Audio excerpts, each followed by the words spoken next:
les organisateurs et la puissance invitante vont dire un petit mot de conclusion.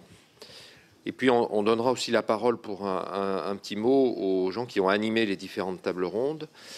Et là encore, le principe, c'est d'aller assez vite pour pouvoir avoir un échange avec vous et continuer le débat, parce que on a bien compris qu'il y avait de réponse à aucune question, il n'y avait que du débat. C'est surtout ça qui compte. Et donc, c'est pour ça qu'il n'y a pas de mot définitif, il y a juste des questions qui sont renouvelées à chaque fois. Voilà. Alors, je commence par vous, Annie David. Je crois, oui. Ah, c'est ça, on est d'accord. Voilà. Et bien, allez-y.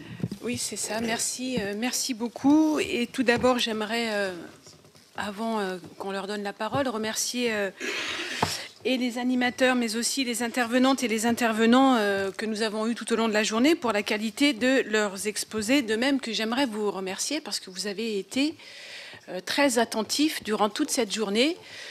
Preuve sans doute que nos débats ont été très intéressants et que le sujet mérite qu'on s'y intéresse de près. Je suis donc heureuse de pouvoir conclure cette journée donc de discussion et de réflexion qui fait suite à des semaines de préparation. Je voudrais y revenir quelques instants quand même, et je salue à ce titre le travail d'organisation mené par les membres d'Atémis et de l'association Travail, Santé, Société, Territoire. Et je voudrais à cet instant également insister sur leur étroite collaboration avec mon assistante ici à Paris, Amélie Ancous, qui doit être, qui se cache. Ah, ben elle est là-bas, voilà. Et je pense que oui, on peut la remercier. Parce que sans elle, je crois que rien n'aurait été possible. Donc merci, merci beaucoup Amélie. C'est donc à l'initiative d'Atémis que nous avons lancé ce colloque et que j'ai accepté de marrainer. Et je me rappelle encore notre rencontre avec François Hubault et avec Sandro de Gasparo quand ils sont venus me solliciter pour ce colloque. Je me rappelle encore de cette rencontre parce que leur démarche m'a tout de suite intéressée. D'abord parce qu'elle proposait, face à l'évolution du monde du travail, de sortir des modèles traditionnels, ce qu'on a essayé de faire un petit peu ensemble, modèles traditionnels de prévention et de gestion des risques professionnels, et d'en souligner leur impact sur notre société et dans nos territoires.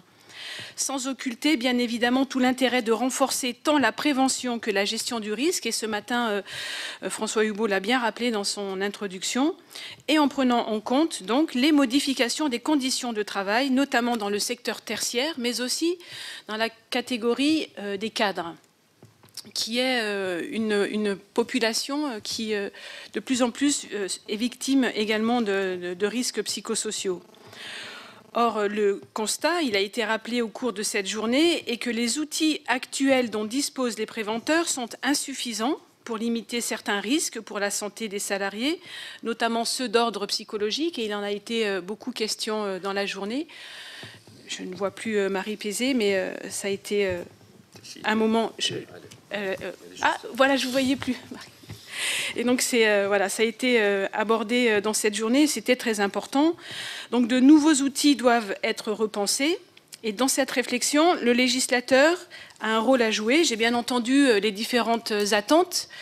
La réflexion également qui est engagée sur la reconnaissance du syndrome d'épuisement professionnel comme maladie professionnelle. Madame Pouche, ce matin, nous disait que finalement, il y a peu de reconnaissance dans ce domaine. Mais j'ai bien compris que la réflexion doit encore évoluer. Mais j'ai aussi entendu un petit peu des injonctions contradictoires, je dirais, puisque certains nous demandent d'intervenir beaucoup en tant que législateurs et d'autres nous disent, alors surtout, n'intervenez pas trop. Donc, il y a besoin, je crois, de travailler ensemble et de continuer cette réflexion pour savoir jusqu'où nous devons aller. Ensuite, cette démarche m'a intéressée parce que la réflexion donc proposée par ce colloque est de décloisonner le travail, sortir la question du travail du milieu fermé de l'entreprise, ouvrir ce milieu, parler travail dans le territoire, avec les actrices et les acteurs directement impliqués, ceux qu'on a l'habitude de voir dans ces domaines-là, les salariés, leurs représentants syndicaux, les préventeurs, les patrons, les entreprises donc, mais aussi avec du coup les actrices et les acteurs politiques, les élus politiques de nos territoires. Poser la question de ce qu'est le travail, de la manière dont on l'entend, en tant qu'hommes et femmes politiques et de son incidence dans notre société. Là encore, j'ai entendu les questions et les différents intervenants qui l'ont souligné. François Hubot l'a dit aussi dans son introduction, mais Gérard Larcher s'est également interrogé ce matin.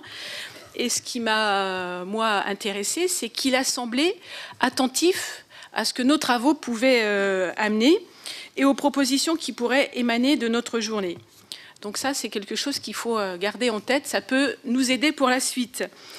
Avec l'émergence des risques psychosociaux, on observe que les managers et les chefs d'entreprise ont une responsabilité croissante en matière de santé au travail. Et les deux intervenants ici à la tribune nous l'ont bien démontré. Il ne s'agit plus de se conformer aux règles posées par les préventeurs pour éliminer ou réduire les risques. Il s'agit de revoir les modes d'organisation, de gestion, voire même le modèle économique, ça a été posé ce matin, et ce, afin de développer la santé des salariés, ressource clé de l'entreprise. En effet, la compétitivité, mot assez barbare que je n'aime pas trop employer, mais qui dit bien ce qu'il veut dire. Donc la compétitivité passe aussi par l'implication des salariés et par leur bien-être. C'est le sens des démarches, me semble-t-il, de qualité de vie au travail, particulièrement mise en avant dans le cadre du plan santé au travail 2016-2020, dont on a parlé tout à l'heure. Et là, je pense que c'est également plutôt un point positif. Mais au-delà de la responsabilité des entreprises, il convient de reconnaître, et je crois que c'est Bernard Gaïsset qui le disait, que chacune et chacun d'entre nous a un rôle à jouer, chacun à son niveau. Et nous, responsables politiques, eh bien, nous avons à notre niveau un rôle également à jouer en matière de santé au travail. Pour cette raison, le choix d'organiser cette journée dans l'enceinte du Sénat, je trouve, prend tout son sens. Mais néanmoins, dans chaque territoire, et ça c'est la dernière discussion avec le maire, M. Jean-François Caron, qui m'y a fait penser, dans chaque territoire, finalement, l'emploi ou le travail est différent. Donc chaque action, enfin, on ne pourra pas avoir une action coordonnée par territoire, mais bien une action territoriale par type de travail. Donc là aussi, il y a des choses à réfléchir.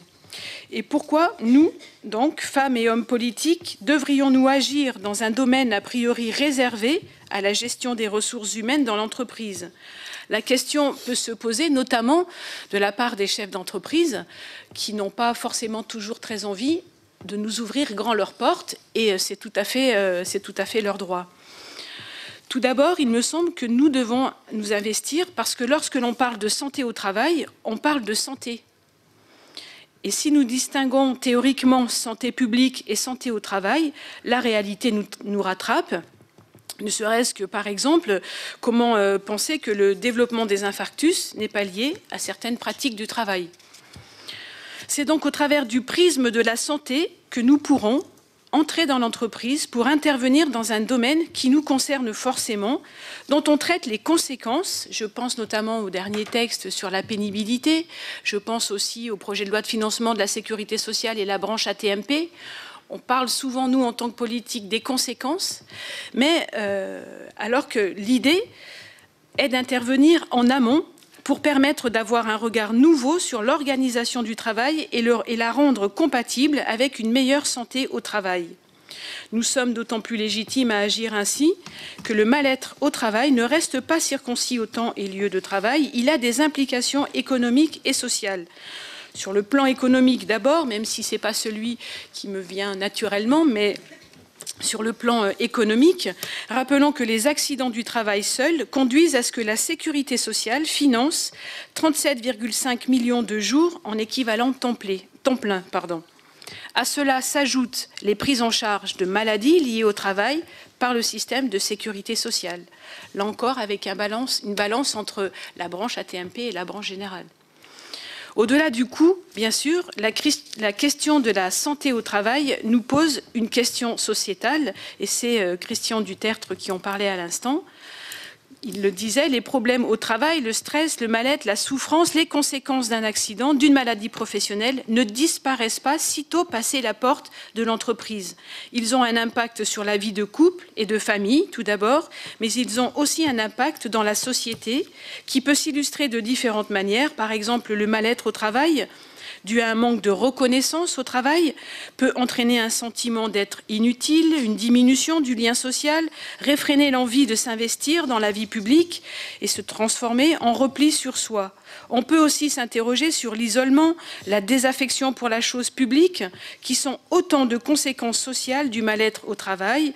Il peut conduire à avoir des comportements violents, à être à l'origine d'incivilités, mais il peut aussi entraîner des comportements suicidaires. Au final, c'est notre cohésion sociale qui est mise à mal. Nous avons donc le devoir de prendre ce problème à bras-le-corps, et pour cela, il faut le comprendre dans toutes ses dimensions. De plus, en tant qu'hommes et femmes politiques, nous nous focalisons trop souvent sur la question de l'emploi, ça a été dit, Fanelli Carré-Comte l'a rappelé, primordial bien évidemment, mais nous plaçons du coup au second plan la question du travail. Nous ne sommes pas d'ailleurs les seuls, puisque les salariés eux-mêmes, parfois, n'osent pas se plaindre, parce que, vu la situation du chômage, lorsqu'on a un emploi, parfois, on en accepte des conditions difficiles, parce qu'on s'estime chanceux d'avoir cet emploi, et les jeunes, pour un grand nombre d'entre eux, ils n'ont connu que la précarité ou le chômage. Lorsqu'ils ont un emploi, ils acceptent parfois des conditions qui sont à la limite de l'acceptable. Ainsi, dans une société focalisée sur l'emploi, le travail est malmené. Nous devons donc continuer à considérer la question du travail avec intérêt, peut-être d'autant plus que la situation économique actuelle renforce les risques de souffrance au travail. En tant que responsables politiques, donc, nous devons rester vigilants. Et la priorité donnée à l'emploi ne doit pas nous conduire à négliger le travail. Là encore, il en a été beaucoup question au cours de notre journée, notamment avec la notion de travail invisible. Mais également, ce matin, Madame Hamon-Carré nous a parlé de son expérience en Bretagne en faisant la différence entre emploi et travail.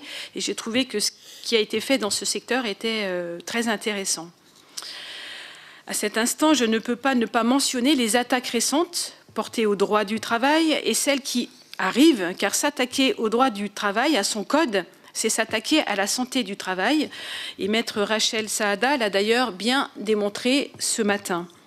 Que dire alors de la récente loi dite Macron, qui étend les possibilités de travailler en soirée, c'est-à-dire jusqu'à minuit et le dimanche. Nous connaissons bien les conséquences de cette flexibilité sur la santé des salariés, mais aussi sur leur vie sociale et familiale. Il y a donc là quand même des réflexions à mener sur l'organisation du travail d'une manière générale. Au-delà de ces questions, nous devons très certainement revoir notre manière de penser le travail. C'est un petit peu ce qui nous a animés aujourd'hui. Moi, j'y vois deux options. Soit un travail qui nuit à la santé, et dans ce cas, eh bien, il faut chercher à protéger les personnes. C'est un peu ce que je vous disais tout à l'heure, c'est les mesures qui ont été prises pour la pénibilité, par exemple, et dans l'immédiat, c'est justifié. On l'a entendu aujourd'hui dans un certain nombre de situations, effectivement, le travail nuit à la santé. Mais en faisant ça, on s'attaque aux conséquences. Ou bien on voit le travail comme un levier potentiel de santé, un levier potentiel émancipateur, qui, s'il peut produire le pire, peut aussi produire le meilleur. Un travail garant du lien social et créateur de valeur, tant sur le plan économique que social. C'est plutôt cette seconde vision que j'ai envie de porter. Elle me semble plus ambitieuse, mais parce qu'elle implique de comprendre réellement ce qu'est et ce que peut être le travail. Et au travers du témoignage de M. Marc Morel, on l'a bien saisi aussi ce matin. Parce qu'elle implique un changement profond de nos modes de fonctionnement économiques, politiques et sociaux. Et il nous a même dit que ces changements lui ont même permis à ce que ces magasins, finalement, se portent encore mieux que ce qu'ils se portaient auparavant. Donc c'était, de ce point de vue, assez intéressant. Il me semble que cette voie donc, est intéressante et que les souffrances actuelles vécues par un grand nombre de salariés valent la peine de s'y risquer. Et s'engager dans cette voie, il faut, en s'engageant donc dans cette voie, s'engager dans une logique d'utilité sociale. Hein, c'est ce qui a été dit tant par Bernard Gaisset que par ma collègue députée. Ainsi, je prends acte de mes responsabilités en tant que femme politique, d'abord en combattant à mon niveau, les atteintes aux droits des salariés, les atteintes au Code du travail, car elles conduisent, de mon point de vue, à créer de la souffrance. Ensuite, en essayant de mobiliser la communauté politique sur le sujet de la santé au travail. Je suis en effet persuadée que si nous repartons de cette journée, décider chacune et chacun à mobiliser dans nos domaines respectifs, et au vu de la diversité des présences, nos domaines sont très variés et nous avons une possibilité très large de mobiliser, eh bien, nous pourrons créer des coopérations. Cette journée aura été d'une grande utilité. Je compte, pour ma part, mobiliser les parlementaires pour qu'ensemble, nous débattions de la place du travail dans la bataille de l'emploi. Ce colloque, je l'espère, n'est qu'un début, une première étape. L'association Travail, Santé, Société, Territoire, présidée par M. Sandro de Gasparo, vous présentera, a pour mission d'organiser la suite. De mon côté, outre ma qualité de membre du conseil d'administration de cette association, j'ai demandé l'organisation d'un débat sur ce sujet ici au Sénat, dans l'hémicycle en séance plénière. Ce sera l'occasion pour chaque groupe politique présent au Sénat de se positionner publiquement sur sa vision en matière de santé au travail. Ce débat, comme tout débat ici en séance publique, se fait en présence du ministre concerné. Donc nous aurons la ministre chargée de l'Emploi, Madame El Khomri, et nous pourrons ainsi échanger avec elle et elle devra, elle aussi, nous donner sa vision de la santé au travail, en partant certainement de ce qui a été fait dans le cadre du plan santé au travail 2016-2020. L'idée est aussi de lui présenter le fruit de nos travaux et l'originalité de notre démarche qui vise à repenser la santé au travail, à sortir du cadre, à inventer de nouveaux espaces de discussion et d'action dans ce domaine. Ce débat pourra avoir lieu durant cette session parlementaire, je l'espère, si la conférence des présidents du Sénat, présidée par M. Gérard Larcher, accepte de l'inscrire à l'ordre du jour. Et c'est pour ça que je vous disais tout à l'heure que j'étais très intéressée, très contente de l'intérêt montré par notre président Larcher. Sans doute sera-t-il un peu plus sensible à ma demande d'organiser ce débat. Dans l'attente, j'espère que nous allons rester mobilisés sur cette question et que nous travaillerons ensemble à la porter donc sur l'ensemble de nos territoires. Je vous remercie pour votre attention qui, je sais, a été très longue et je passe la parole à Sandro.